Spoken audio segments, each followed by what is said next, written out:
folks, welcome back to another episode of Horsin Around along with Darren Elliott. I'm Brian McCormick. Hope everyone had a happy new year. How was the first new year with Rogie the puppy? Puppy active, which means lots of trips outside.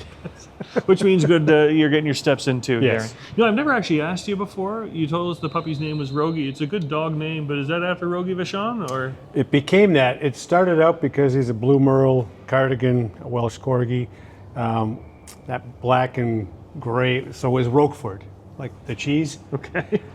But then his coloring didn't go all the way through his head and markings on his face. All white goalie mask, cut it to Rogie. There you go. Kinda, sorta. This is what you tune in for, is details like this. But How about you? Do you enjoy it?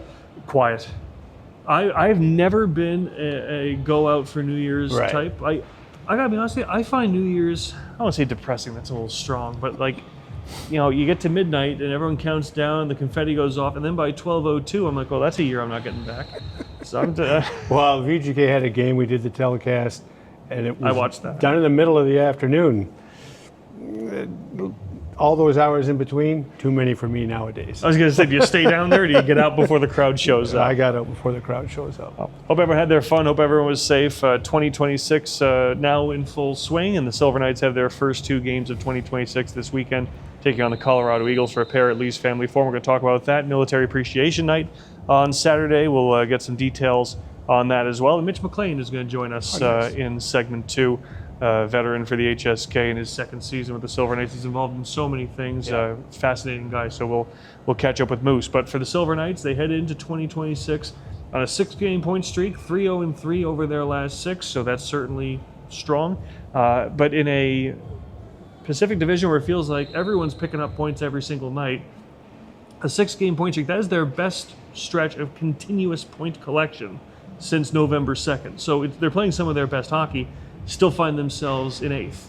Now, the gap between 2nd and 8th is 6 points, so it's an accordion division, but important that they keep the pedal down. And they have games in hand, and they've had trouble scoring goals. So that we've talked about it throughout the season. The base defense, the structure that way has been there for the most part and allowed them to get points. But so many games, both NHL, AHL, are 3-point games nowadays. Yeah. It's made the standings become very, very compressed. And it feels like for the Silver Knights, who played overtime the first 2 weeks of the season, the opening night was overtime, and then they played overtime against the San Diego Gulls in mid-October, and then there was no overtime for, felt like a 2-month stretch. Now a little more regularly, but again, that's finding ways to get points, and that is important. If you're not going to win every night, but if you lose productively, that's something that is also a learned trait. And it's interesting how that goes, right? You can feel like you earned a point even when you didn't get both.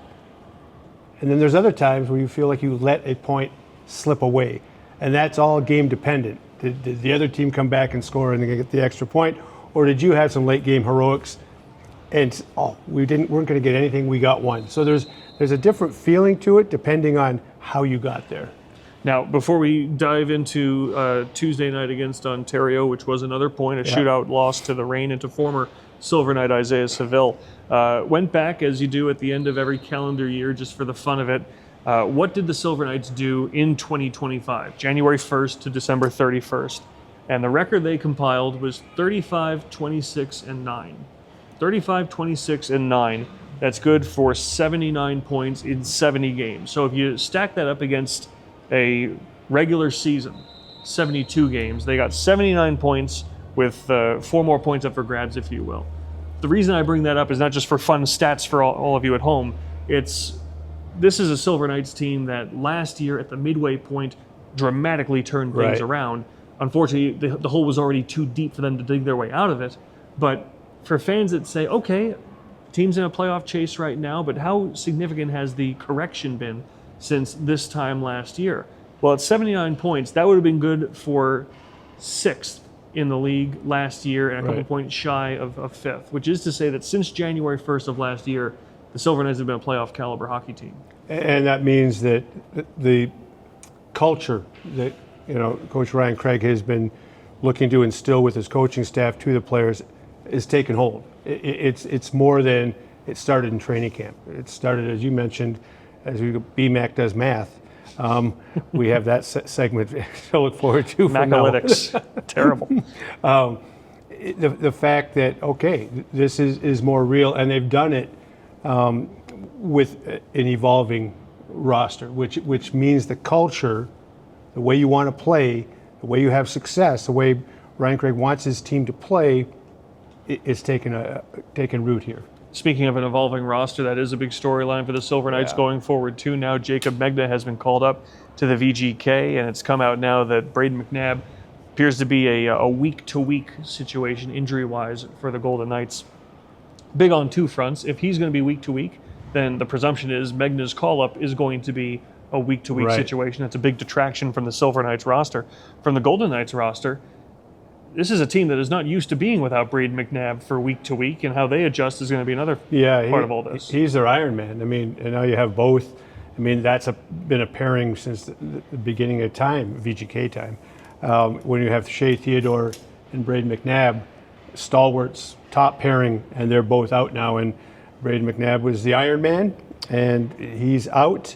Kind of a rat play by Michael Bunting, accidentally on purpose interference, player playing the puck in the air. I have pretty strong feelings on this.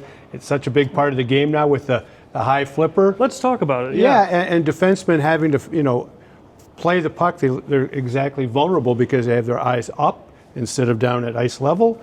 And Bunting did a quote-unquote good job making it look, it looked accidentally on purpose to me, but I'm reading into the type of player he is. Got away with it. It altered the game because they scored on the resulting power play as Keegan Kolesar tried to exact revenge.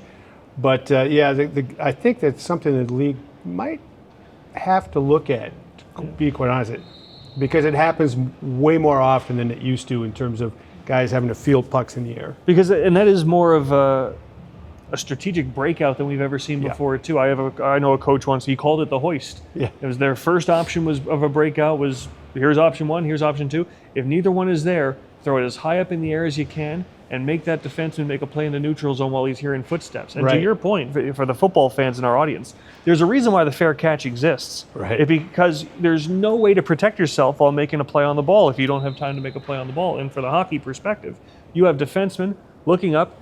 By letter of the law, if the puck's in your glove, you're in possession of the puck and you're free game to be hit. But defensemen are in that situation so much more than ever before. There's no responsible way to handle that. You can blame a player for taking a hit along the board and saying, he didn't put himself in a good position to receive a hit. When you're dealing with a puck flipped in the air in the neutral zone, there's no good position to put yourself in. And letting the puck land is not an option either. No, and I'm sure every team, Golden Knights, they actually have a strategy of whatever side you are on, you are batting it towards the boards. But this one was in the middle of the ice and lower, so you can't rely on the strategy every single time. Yeah. And even with that strategy, it's like, okay, you're still going to get plowed potentially. And so I don't know. It's one of those things, as you mentioned, BMAC, that it is a strategy. The late great Brad McCrimmon used to call it the $1 million flipper. And it's like, if you can do that from deep in your zone, set up a skate chase in the neutral zone, you've turned things around very, very quickly from being under duress defensively to actually getting the puck out of the zone and maybe setting up, a 1-on-1 or a 2-on-1 in the neutral zone. So it's become a strategy more and more with skating a bigger part of the game. And we've also talked, the Silver Knights have employed it pretty effectively this season with the likes of Jackson Howell and Ben Hemmerle. Exactly. And there's you look at your team, you go, okay, we have fast wingers. They're the highest in the zone. If the puck comes from deeper in the zone, they're the first ones out. Defenseman's on their heels right off the bat. So there's a reason for it, and maybe it's something that the league will look at, or probably not. Well, I have my case studies. He has his. Let's get back to the Silver Knights subject matter. Yeah. There's a term we've heard a lot this season, and it's not a cliche term when it's applied the way that Ryan Craig does, which is how important game management is. And there's a lot of shades of different colors that game management can be. But after the game on Tuesday, the Silver Knights have a 1-0 lead midway through the third. They give up the lead on a Taylor Ward goal where I think it might have been Lucas Johansson trying to defend, crashes into Carl Lindbaum. So the Silver Knights, to my eye as I'm watching the game, there weren't reckless turnovers, but Right. they had an unfortunate circumstance there, ties the game. Ben Hammerling comes right back and ties it as Tanner Lazinski with an assist. He continues to roll. Yeah. The rain. Really like Hemmerling's game too. That line Right. with Hammerling and Rombier has been so Yeah, consistent. really good. The rain pulled the goaltender. They score in the final minute to force overtime. Goes to a shootout. Those games, sometimes it's a coin flip. And there's the different feeling. We lost a point. We didn't gain a point. That's just the way it transpired. And I was a little, I want to say surprised, but I went down there with the thought of like, all right, well, the Silver Knights did a lot of good things, and sometimes it's just not your night. And Ryan Craig said, I liked the first 20 minutes, didn't like the last 40 minutes. He thought that they, my words, took the foot off the gas pedal a little bit. Loved their start, loved their first period. Didn't like the last 40 minutes or the overtime. I thought we did a good job of playing below the goal line, forcing them to defend in the first period. You could see some frustrations settling into their team that they didn't have the puck. We were having the puck, and for whatever reason, when we came out for the last 40 minutes, I didn't think we got to that.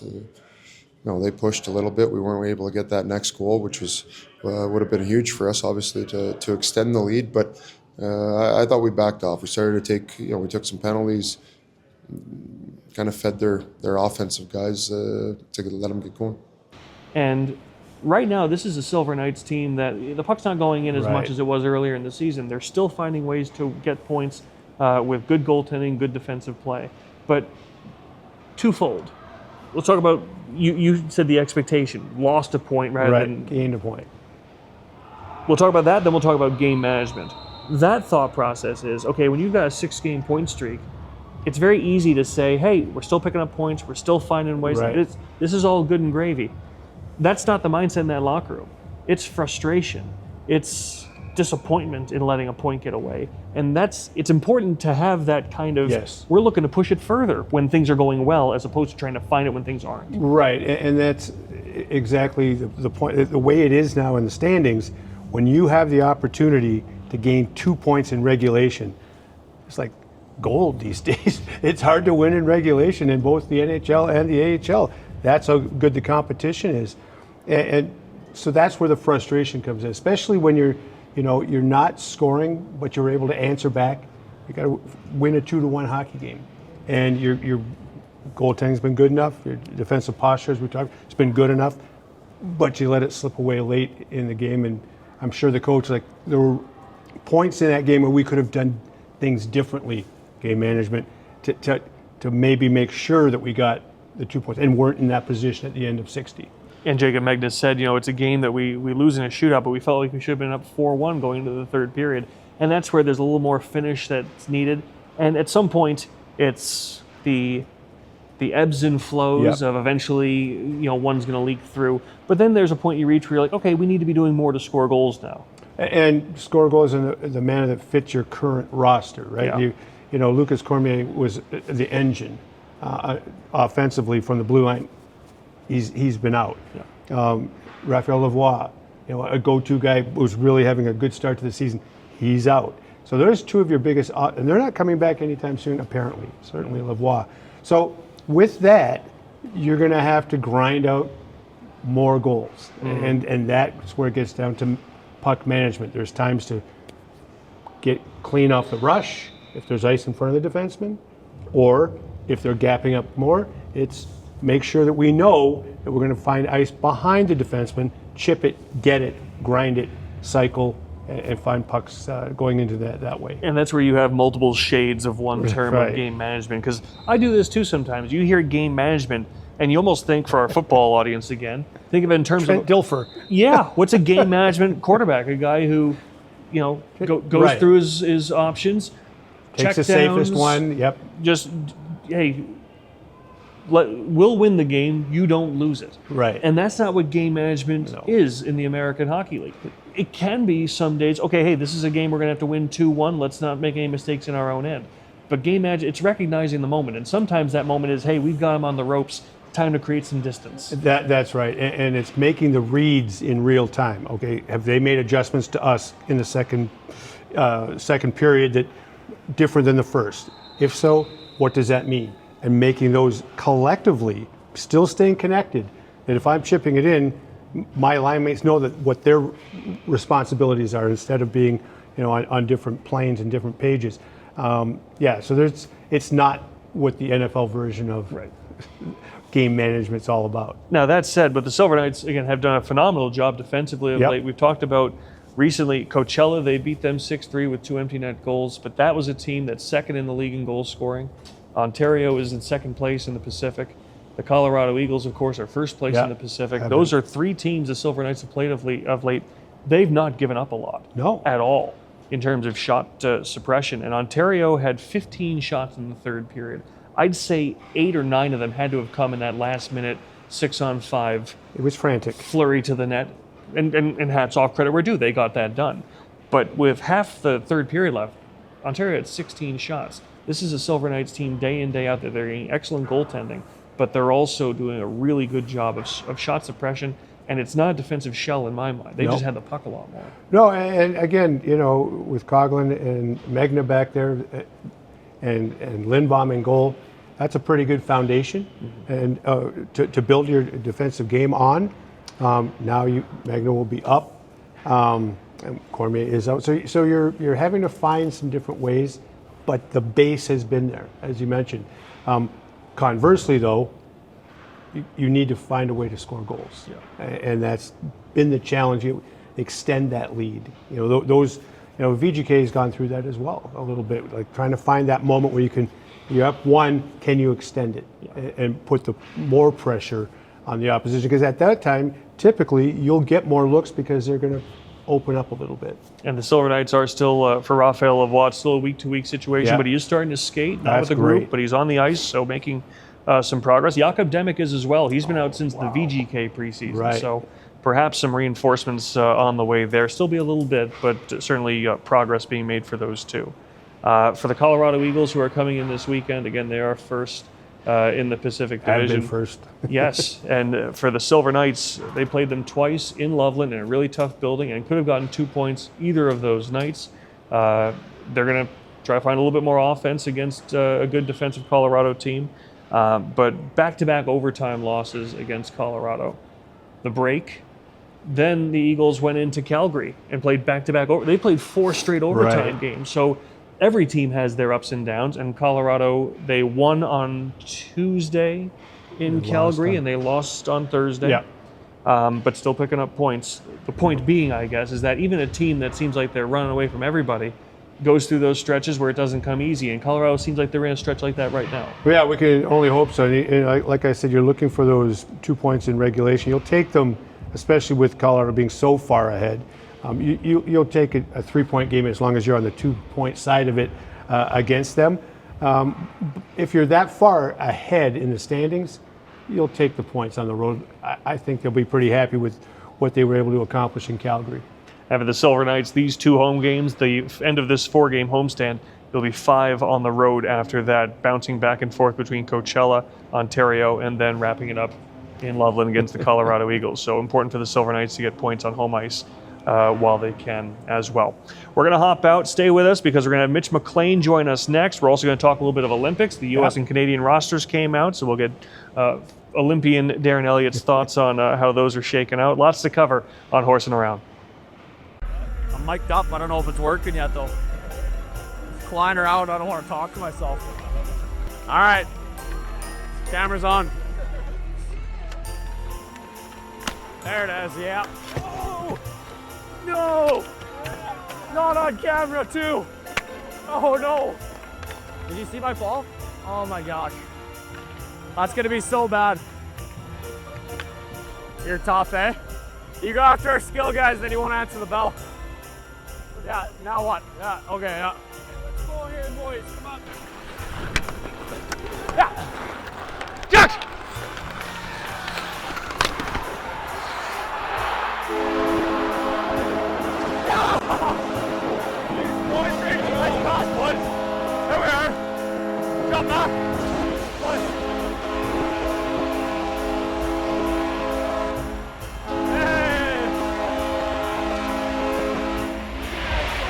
Hey! Lucky. Got her over. Dude, did you see that? I made a move and I whipped I know. it right to you. Let's get a shovel out here. Oh, I might have stole that one from you. Was it going in? I think it was sitting right there. It's good. As long as it's in the net. I should have went glove. I tried to jam it, but she's in there. I like what you did with it. Yeah, it's good. You're a hound.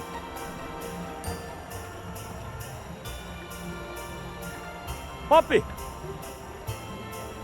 Hey, Mac. Got you a puppy. It's your sweetie. I need a shovel or something. Nice, eh? Yeah, You wish you would have got it though, huh? I don't care. I thought it was 5. I thought it went in. Oh, dude, I thought that was 100% a goal. I tried to go 5-hole. I think I hit him right in the midsection. Look at these. Get these out of the way. Whoa. Holy smokes. This is a big boy. Put this one over here. It's almost bigger than me. You shoveling? Oh, you want one? No. 5-hole. It went in. He stole it. Yeah. He ready? Yeah. Ready, but he stole that. He's a great.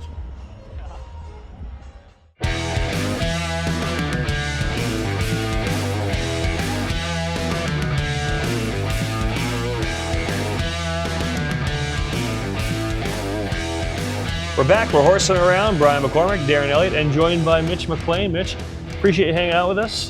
Just on the other side of New Year's, did you guys have your New Year's fun? Yeah, we got together as a group.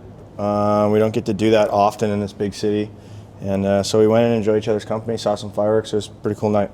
Well, you guys went into 2026 on a strong note. You guys points in 6 straight and just continuing to put yourself in a good position in a really tight Pacific division. How does it feel, everything shaking out right now? Yeah, it's obviously it's tight top to bottom in our division, and points matter. And finding a way to get points in tight games, and that's just a learning progression that we got to go through. And we got to find a way to get 2 when we've been getting 1, and that's just learning and becoming a better group. We talked about the difference. Sometimes it feels like you gained an extra point, depending on how the game went, and sometimes you feel like you lost an extra point. How does that play out in the locker room? Yeah, I think the boys know. Maybe when you give that extra point away, or if you hold on and get one in a tough night, and it's just one of those things too, especially in our division, how tight it is. Yeah. You feel like that extra point you gave up to the other team, or the 2 points you gave up, means a lot more. Right.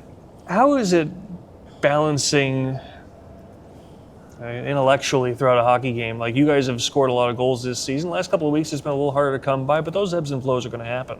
But defensively, you guys have been tremendous. You're not giving up a whole lot at all. And you hear it from teams that have a hard time scoring all year long. It can be tough to navigate, hey, we might only get 2 tonight. That might have to be enough. What about the flip side, where you guys are like, hey, night in, night out, we're only giving up 1 or 2? Like, to know that side's largely been taken care of. You know, I don't think as a player or as a group you necessarily go into the game thinking like we're only going to give up 1 or 2, right? I think that's a dangerous game maybe, if that's the expectation. Especially, we have 2 really good goaltenders, and I'm sure their expectation is 2 or under for themselves. And just one of those things, like if we commit to our standards and we check hard and we defend, we're going to be able to stay in the game, especially with how good our goaltenders are. But yeah, I think it's just more of a mindset is playing our way and then finding a way to get offense off defending. And that's something you guys have done well. We had BMAX Math in the first segment, and they talked about your point progression from January of last year, the calendar year. It seems like the defensive posture, culture has really taken root here now. Yeah, I mean, if you look at any good team, they defend. Yeah, if you look in the Stanley Cup playoffs and whatever else, the teams that defend the best are the guys that go the farthest. And that's just where it starts. That's something, defense is a choice. It's the one thing you can kind of hang your hat on. Offense isn't always going to be there. There's other guys checking you, and sometimes just bus and travel and whatever else happens in pro hockey, and you get a hot goaltender, but you can always choose to defend, and that's something that's really important to the group. The numbers that Darren's alluding to, we talked about in the last segment. So going back to the calendar year of 2025, this team had 79 points in 70 games. And you look at what the standings were last year, that's a playoff team. That's playoff numbers. So it feels like part of that maturation started last year. obviously the group's a little bit different, but is this season that different than last season from the midpoint on? I think and I wasn't here previous, so I can only speak to my time here, and I just think the culture or the expectation and kind of that standard has changed a little bit. I'm not sure at the start of last year we knew what to expect with a lot of new bodies and maybe guys that have been here and kind of went through a struggling stretch. But now the expectation is you come here every night, whether we're on the road or wherever, we're trying to get 2 points. And that's anything less than that is not acceptable by our standards. And I think that's just like a good recipe for our group. Our group works hard every day. And so when you have success and you get through those things, it's good. And you have played in multiple organizations. This is your second season here now, of course. You're wearing a letter, so you're one of the guys that knows what needs to be there in the locker room for a winning culture. How have you felt personally in this season as that role for you has developed here? I think it's just who I am in general. Even last year coming in here, I knew the guys and didn't want to step on toes and get in the way. We had kind of our leadership group. I just wanted to help aid them and bring my experiences to help them. And you always want the opportunity to be a leader, especially when you're kind of getting older in your career and you've seen a lot and done a lot, and see how excited these young guys are about playing hockey. You just want to help them, and it's fun. I'm having a lot of fun this year with this group, and we have a special group, and that's why I like playing. Have you always been a leader? Talk about getting to this point. I mean, even going back to college days and that, junior days. Yeah, I think I've been very lucky to have the opportunity to be in a leadership role in multiple kind of levels. Yeah. And I've always been a little bit of an older guy on groups, so that's something that I think is pretty valuable. When you get older, you get a little smarter, a little wiser. It might not look as good some days as those young guys do, but I've always been someone that's wanted to help guys. I've thought that I could help the group off the ice as much as I could on the ice, and I think that's one of the reasons why I've stuck around pro hockey too. Darren put you in some pretty elite company over the weekend when we were on the broadcast. You scored a goal at the net front. You went down to a knee, that genuflect backdoor tap-in style. And Darren says, well, I think it's Sidney Crosby who really popularized that. So that's the evolution, is Sidney Crosby to Mitch McLain. It's indistinguishable. But we always talk about you produce so much, especially on the power play in that net front spot. And so often we hear talk about, well, that's a hard place to make a living. You take a beating in front. But not only is it the physicality to stand in there, it's that when you do get the puck, you've got no space to work with and no time to work with. So you got to be pretty deft there too. Tell us about making a living in front like that. Well, I did actually take that from Sidney Crosby. He's really good at staying on his feet and knocking pucks down and doing it. I'm not as good at standing up, so I kind of go down and hopefully it just hits me anywhere and goes in.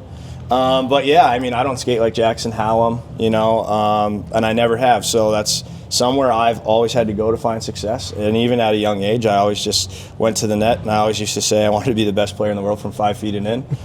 I'm probably not even in the top 50 of the best players, but I've taken a lot of pride in finding ways to score right there. And it is hard, and you grow up watching guys like Thomas Holmstrom and Johan Franzen and Joel Pavelski, who you watch those guys go to the net front, and those guys found a way to score and get points, and it looks easy, but it's a hard place to go. Well, the other part of that role, especially on the power play, the ability to keep plays alive, puck retrieval. Right. Big part of it. It seems like, is that another piece that you made sure you were good at on the power play? I think that's something that, especially in that role, where you're not moving a lot, when you do have the opportunity to get to a puck first and kind of recover it to those guys on the outside, you're only going to get more opportunities to score, right? And I think we kind of preach that as a group, is kind of that second effort on the power play and recovering pucks, because as soon as that first shot goes and you recover it, the penalty killers are all out of sorts, right?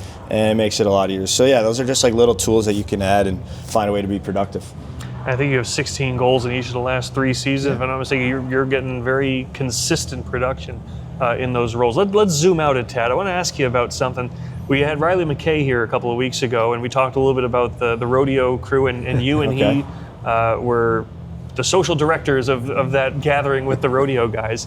And you can speak to that a little bit, but even more so, when the Vegas Thrill were in town, the volleyball team, you had the guys going to those games. You are the guy who makes relationships with other athletes in town, and you seem to be getting everyone together in that sense. Yeah, I think it's super important, especially in minor league sports. You're definitely not as recognizable, or you're more available to things like that, I would say. It's a little harder sometimes when you're up top to kind of manage all those balls and get supporting guys that are always traveling and stuff. And sometimes we have a little more lull in downtime. And I also think when you're a young kid and you're playing in the American Hockey League, the most important thing is to enjoy what you're doing and enjoy pro hockey.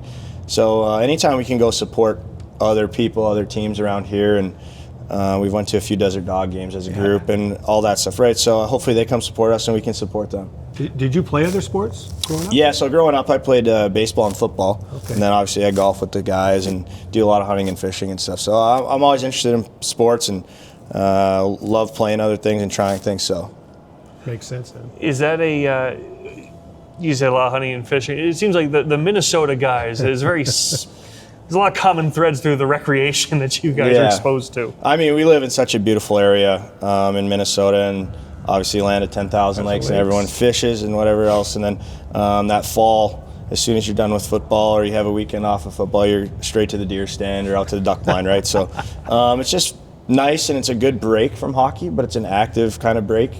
So yeah, it's just one of those things, and then you can do it with your buddies too. So it's always enjoyable. And for fans who haven't heard it before, the Moose nickname, that has nothing to do with hunting.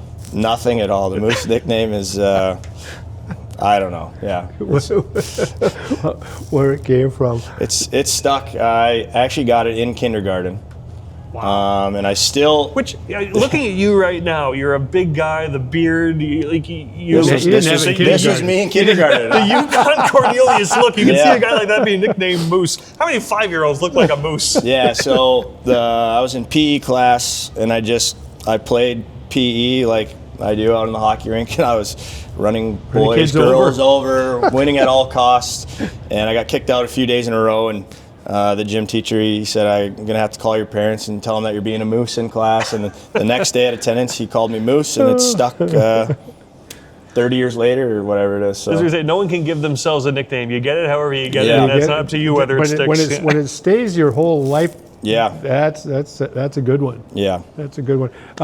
Minnesota, you ended up at Bowling Green. How come not the U? Because I can't skate like Jackson Howell. Obviously you grew up in Minnesota, you want to go to St. Cloud, Minnesota, Duluth, North Dakota. You want to do that, and that wasn't my path. And I ended up in probably the right spot for me. Bowling Green was kind of the way we played. The opportunity was right. They were kind of transitioning from like a 500, below 500 team to pushing to kind of be in the NCAA tournament, and that was the opportunity I had, and a coaching staff I was familiar with in a sense. I knew the assistant coach, he was from my hometown, and then when I met with the other ones, it just kind of seemed like the right fit. You talked about the importance of being a pro athlete and enjoying that, taking advantage. There's only a certain window of your life you're going to have those kind of relationships. Similarly, there's only so much time in your life you're going to be able to make the kind of impact community-wise that you can as a pro hockey player.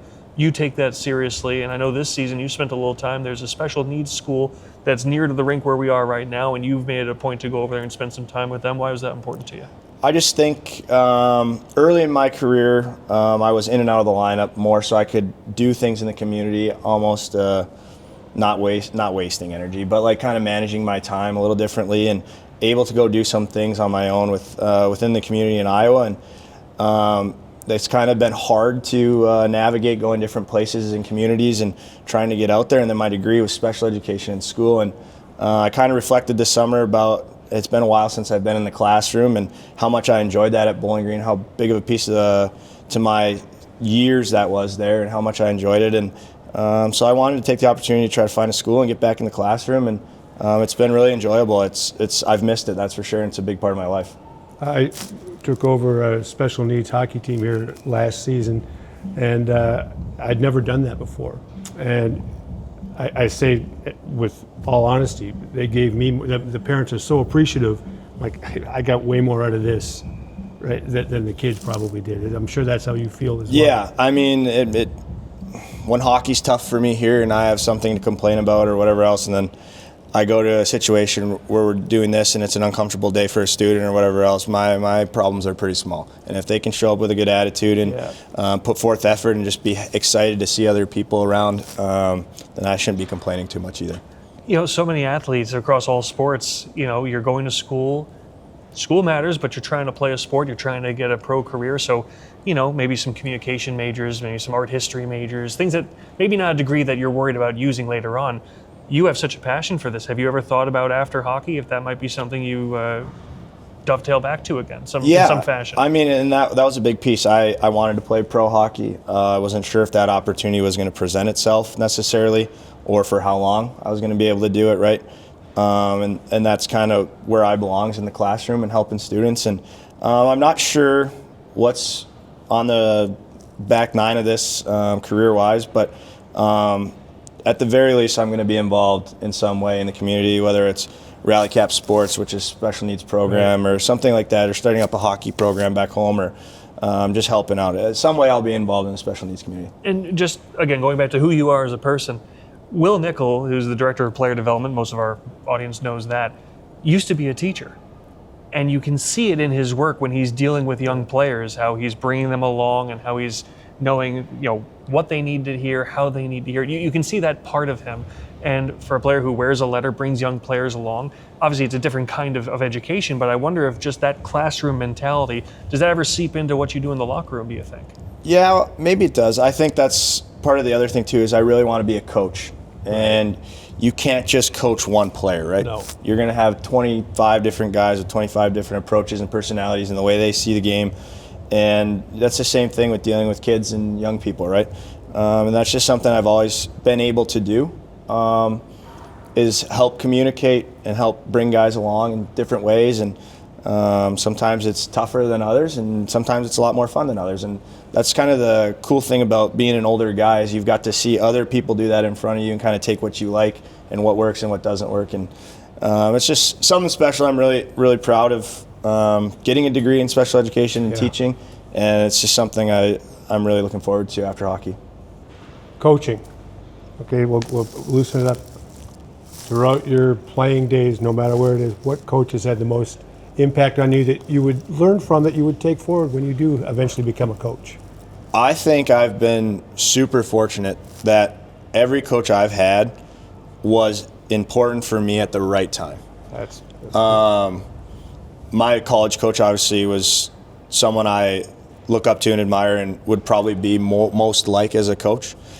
He was hard, he was firm, he pushed us every day, but the phone was always on, and when it was time to be just a person, he was there for you, especially when you leave and you're not around your parents. Yeah, well, yeah, he is. And just when you're not around your parents and you're kind of going through that college thing and figuring life out a little bit more, and he was awesome for that. So he was like the perfect time for me. And then my first pro coach really harped the details and knowing the system, and every single day this is what we're doing.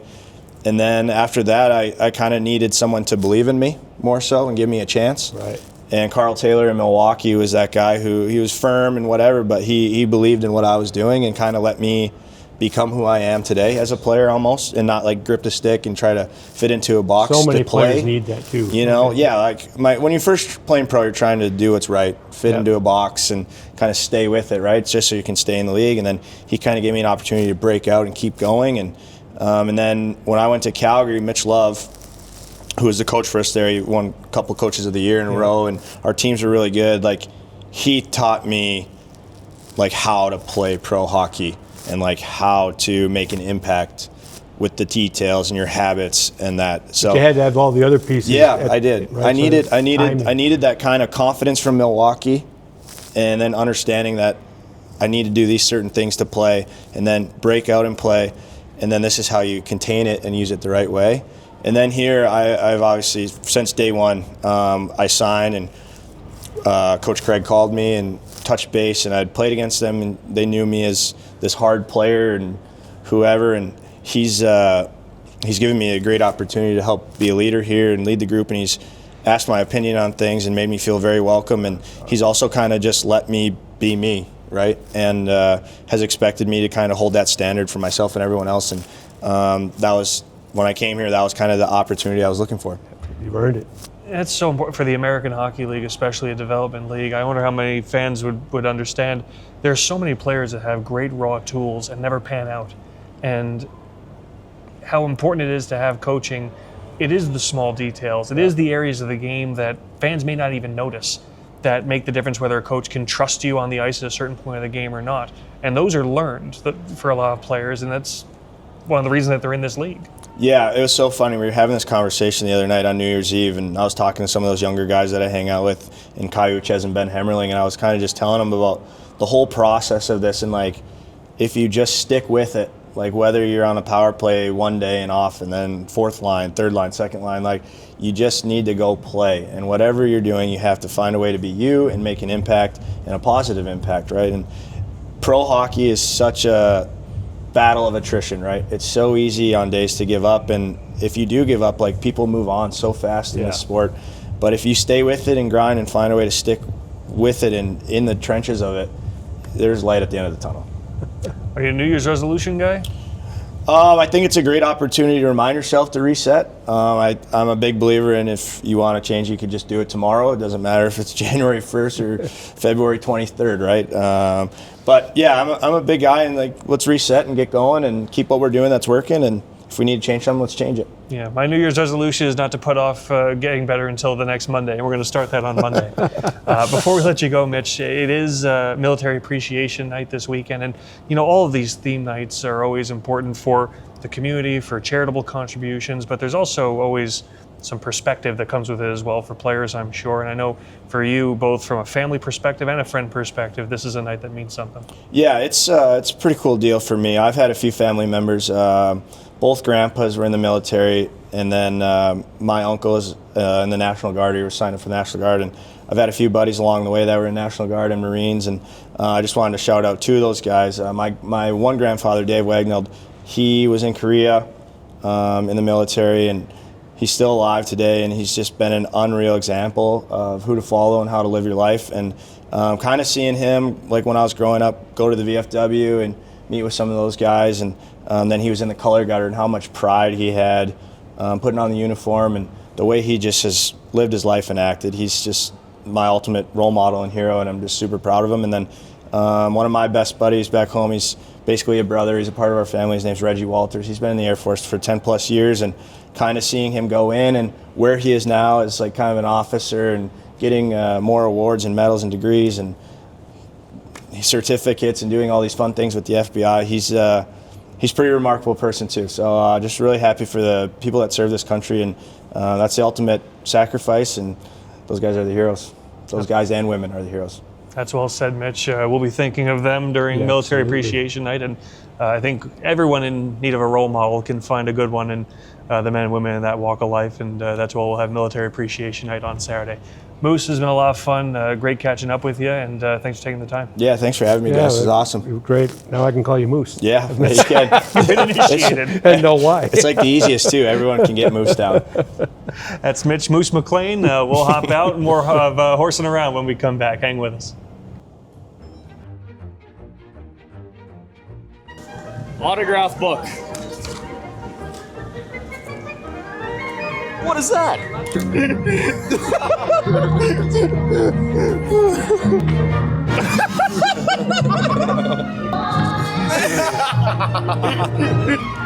I like this one. What is that? Is that cat? It's probably just a dial. Should have block and cheese. Wait, we gotta. I like that. That was my Halloween costume last year.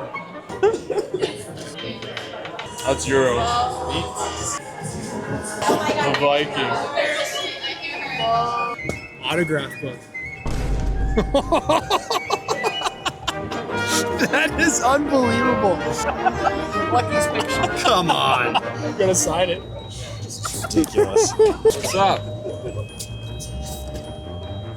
You want me to sign it? Who's that? It's Bank. Me?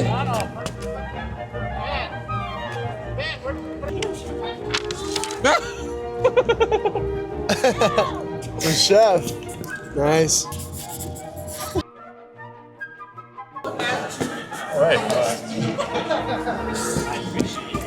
Oh my god. Thank you guys for doing it. That's great. Right there. Oh, nice. Oh, damn, man.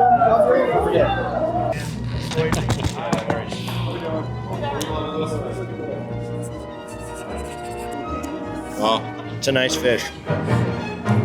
Good size. Lucky, what's up, bro? Yep.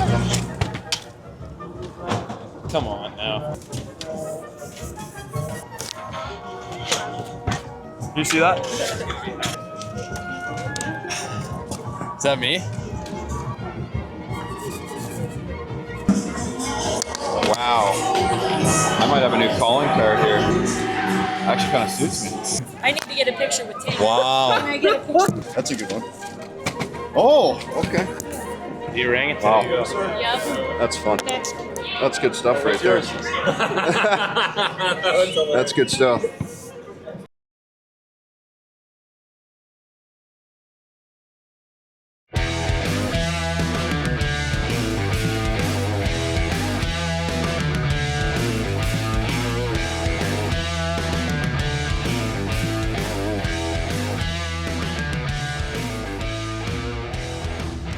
We're back. We're horsing around. Brian McCormick, Darren Elliott. Great catching up with Mitch McLain. Yeah, for sure. Got to learn a lot about him and his take on New Year's resolutions, which is to say you don't have to wait to improve yourself. Not surprising. Very, very serious, straightforward. What a really nice discussion. Yep. He's all business in the sense he's a man of purpose, and Yep. that's he has purpose with his time on the ice and off the ice, and hopefully all of his teammates feel the same because we caught up with them to find out what some of their New Year's resolutions might be.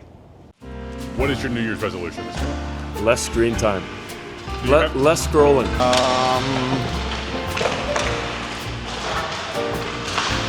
It's keeping the young guys in line. Nice, nice. What do you got? Winning more games.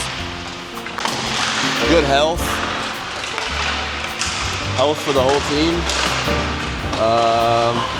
Health for my family.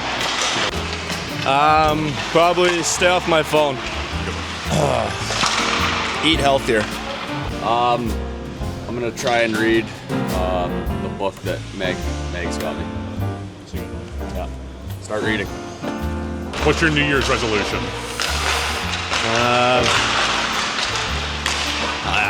All right, and lots of lofty goals there that we will hold them to. We're going to sit here this time next year and find out who stuck to their resolutions. You got it. Okay. Print. Okay, here we go. Yeah, just make sure we keep track.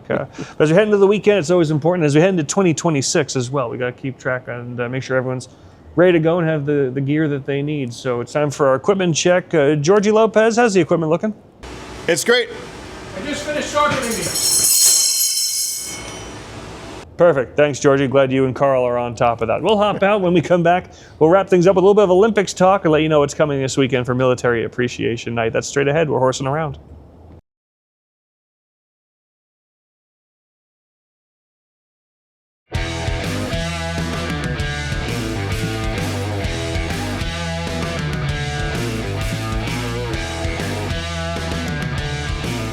Wrapping things up on Horsing Around, Brian McCormick, Darren Elliott. Great catching up with Mitch McLain. Have another really good season. Just an interesting guy who's involved in so many things. So great getting some perspective from him. This weekend, the Silver Knights, the final two games of their homestand, starting on Saturday night, 6 o'clock puck drop for Military Appreciation Night. That is presented by Sunshine Minting. It will be on TV, the Spot Vegas 34. TV so game. hang out with me and Darren for that. And if you're coming down to the game, especially if you are a retired or active service member, first of all, thank you for your service, and we hope that you'll enjoy a great night at Lee's Family Forum.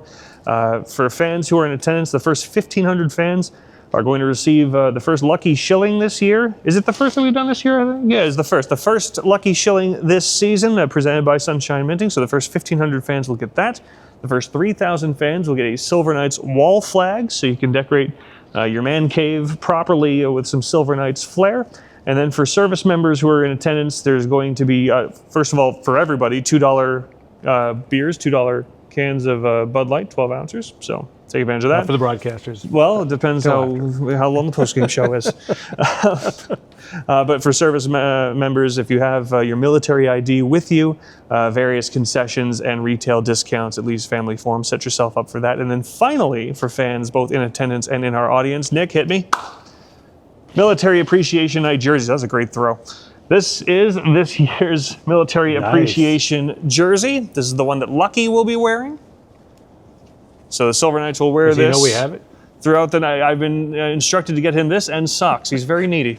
But we're going to have the players wearing these, and as always, these will be available via auction throughout the game, that auction ending around the start of the third period. For details on the auction and all Military Appreciation Night offerings, you can head to hendersonsilverknights.com.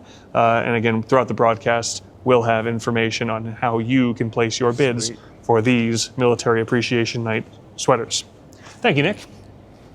So we hope to see you this weekend. And, well, not only are the Silver Knights and Silver Knights fans focused on the task at hand, which is this perpetual march toward playoff hockey in April, and the Silver Knights hoping to be involved in such. Well, there's other things to look forward to in the nearer future, and that includes the return of the NHL's participation in Olympic hockey, and that'll be this February in Milan, and we already see some of the rosters coming out this past week. Canada has announced their roster. The U.S. has announced their roster. There will be more dribbling out and more Golden Knights players involved, but right now we know on the U.S. side, it's going to be Jack Eichel and Noah Hanifin. On the Team Canada side, Shea Theodore has made the list, as has Mark Stone and Mitch Marner. We know from the initial players announced months ago that Jonas Rambjörg will be going for Denmark. That'll be very exciting. And we'll probably learn a few more in the days and weeks to come. Kira Schmid, maybe? Kira Schmid could as well. So lots of potential VGK representation, lots of guaranteed VGK representation, but that's not what most people on the internet are talking about right now. Right now they're arguing about who's going and who's not going, and there were some surprises, maybe even more so on the U.S. side than the Canadian side. Yeah, it's always the thing, right? People that get left off.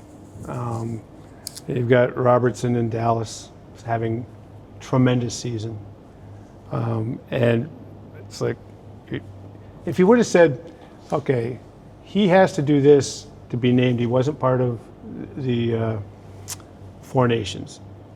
But if he comes out and does this, he'll probably make it. I think he's done that and more in terms of production for the Dallas Stars. So, I mean, that's the one that seems to come to mind.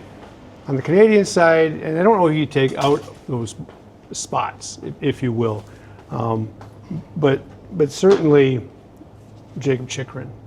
The season he's having on defense for the Washington Capitals. Can't imagine you could do more and be left off, if you will. And on the U.S. side, Adam Fox is another one. Cole Caulfield was surprising. Right. There's players that you thought were a shoo-in on Thanksgiving that something changed between then and now. Yeah, and I don't know if anything changed because it's the decision. Like the guys that were named, as you mentioned, like Jack Eichel. Each team got to name 6 players that are locked in training camp. And then it was the other players, our decisions had to be made. What goes into that? Who really knows? Some of it is, do they play for Team Canada or Team USA in other events like the World Championships, relationships with coaches at the NHL level? There's lots of little pieces that go in. And because there's so much talent in the USA pool of players and Canada's pool of players, that you're going to leave people off that, are probably deserving, but you can only take 25. So Darren, when you mentioned that is a factor that comes into play here too. Everyone thinks of the Miracle on Ice and Herb Brooks, or at least in the movie. Sure. I'm not looking for the best players. I'm looking for the right ones.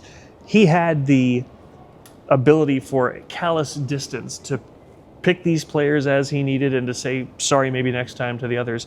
The people making the decisions now, Bill Guerin, Chris Drury, Mike Sullivan, these are guys that have rosters they're dealing with every day. So the managing of the relationships with players is a factor, because when the Olympics come and go, they're jumping right back into a cup chase after that with the same people. Right, and so you have the players on your team that may or may not be on, and you're going to kind of lean towards. I mean, on Canada, you see Cirelli and Hagel make it from Tampa. Mm-hmm. It's like, if John Cooper isn't the coach, and it's somebody else, but he trusts them, he knows what they can bring, that factors in. And him pounding on the table means something to that process. Exactly. And so it's a different dynamic with the NHL players. You're going to leave star players off because you're trying to a certain degree, going back to the old Herb Brooks quote, you don't just bring the 25 top scorers. Right. We want to build a team, the right players, and that means different things. Like Tage Thompson gets on, 6'6", great shot, can skate. Didn't make it last time. Why did he make it this time? It's like, well, because Buffalo won 10 in a row, and he's largely part of it. And he can play wing. So there's a little bit of versatility. So all those little nuances go into player selection, and there's only going to be one right committee to the gold medal team. And Tage Thompson had the overtime winner at the World Championships. I think there's certain players too. At the Four Nations. There are certain players who are like, boy, would this be different if that player was here? And then Tage Thompson being one of them, had all year to double down on the fact that he was missed. Well, and the World Championship, signing up for the, not marquee events necessarily. Yeah. And I don't like to say about the World Championships, but putting a priority on no matter when you're called by either Team Canada or Team USA plays a role as well. Yeah, he did the right thing and yes, was rewarded for it. So more to learn as these rosters come out. It's so fun, too, that we're having Olympic conversations at the same time that the World Juniors is ongoing. So it's just in the air, international hockey. But one more thing before we take it from a different direction. We haven't had NHL players in the Olympics since Sochi. Yeah, right. So it's been a while. There's only a handful of players who were Russia's not even in it last time, right? So it's right. I am interested with how much this means to the players and how much during the collective bargaining it mattered to them. And not that the Olympics aren't important, of course, but I would think if I were to put myself in their hypothetical shoes, hey, you can get a gold medal in your career or you can get a Stanley Cup in your career. It'd be a Stanley Cup. And they all probably feel that way too. But this isn't a nice opportunity to go on a trip and do something different, a feather in their cap. This means a lot to these players. And I think this whole process and the reaction to some of the players who didn't make it supply and demand shows how much this matters. Supply and demand. It hasn't been available for almost a generation of players. So from that standpoint, they really wanted it, and they should, because I was in Torino in 2006 as a broadcaster, and I saw Sweden win, and a guy named Lundqvist. We got to know him a little bit more later on after 2006. So he won a few more things too. Yeah, yes. He was hoping to win a Stanley Cup, won the gold medal. But I just remember, in the airport, Freddie Modine was playing for Tampa, where I forget what the airport was. We're changing planes, and he's like, "Torch isn't going to like it, but I'm going to miss the day. I'm going to be late. I'm going back to Sweden for the parade," and it meant so much to them. And I remember those guys really got to be part of the Olympic Village experience as much as pro athletes could at that time. And they loved going to the other sports as well on the off days. So I think it means a lot for a lot of reasons to a lot of different people. And the gold medal, winning a gold medal or having the opportunity to, has elevated over time. Certainly since when I played. Let's go to that then. Yeah. Let's stop talking about theys and thems and talk about you, because you played in the Olympics for Canada in 1984, and tell us about your memories of that experience and maybe juxtaposing about how it's different. Well, it's different because there were no pros at that time. Of course, Czechoslovakia, and that's what it was called back then, and the USSR, they were considered pros, but amateurs, but they were really pros. Of their own variety. Right, so it was college kids, junior kids, and really timing is everything, right? I'm graduating from Cornell in 1983. Team Canada is trying to reestablish their program. They didn't even go in 76, I think, and they reestablished it in 80, but we really were going back after it because they were going to host in 88. So they put an emphasis on the men's hockey team. So they're scouring for those back in those days. Players that were maybe playing in major colleges outside of the junior ranks, and I was one of them. I was graduating, and they said, "Hey, would you like to go to Russia, Czechoslovakia, Sweden, Finland on this tour before the World Championships?" And they were trying for my spring break. So I didn't go to any crazy spring break as a senior. Yeah, no Panama City for Darren Elliott. I went to Russia instead and did that tour, and played well enough that they said, "We'll offer you a spot on the team. You can even come to the World Championships." The legendary Sam Pollock was the GM, Montreal Canadiens, and of this version of Team Canada. And I said, Mr. Pollock, I've been here 3.5 weeks. I have a chance to graduate on time. I've got to go back. He said, okay, good for you. And then I was able to defer my contract with the LA Kings, post-date it, signed it for February, the day after the Olympics, and committed to the national team, and had a great experience. And what's made it even better, I'm still talking about it, every 4 years, regardless of the NHL's involvement or not, I get to talk about the Olympics. So, in your where would you rank it? Your resume, your playing days, because you've done a lot. Yeah, it's almost retroactive because you want to be an NHL player all your life. So it was, this is a nice byproduct to kind of get to where I always wanted to be. And then you go, wow, that was really cool seeing all those great cities, travel the world. And Dave King was the head coach. George Kingston and Jean Perron were the assistant coaches of Team Canada, and they were educators. So they made sure that we got to see museums. They didn't lock us away and, it's like, hockey. Played a lot of hockey, don't get me wrong. But they made sure that the cultural offerings, wherever we were, we actually got to be part of that and take part in it. And to this day, I'm very, very grateful. Didn't know it at the time, right? You're just a 22-year-old kid trying to get his way to by the way, I'm detouring through Sarajevo, Yugoslavia, which doesn't exist anymore, on my way to the NHL, right? That over time, it resonates way more. Well, it's going to be a heck of an experience for everyone who goes. That includes Jonas Rondbjerg. We'll try to get him on this couch before or just after he heads to the Olympics.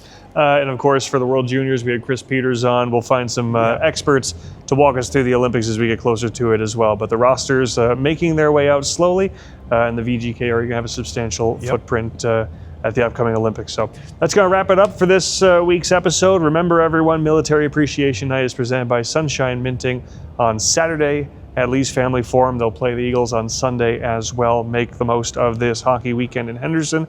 And if you want to, the Spot Vegas 34 for Saturday night's Military Appreciation Night, me and Darren Elliott will look at you again through the camera as we talk hockey all night long. Darren, great stuff. Looking forward to next week. Yeah, absolutely. We'll be here because we're horsing around.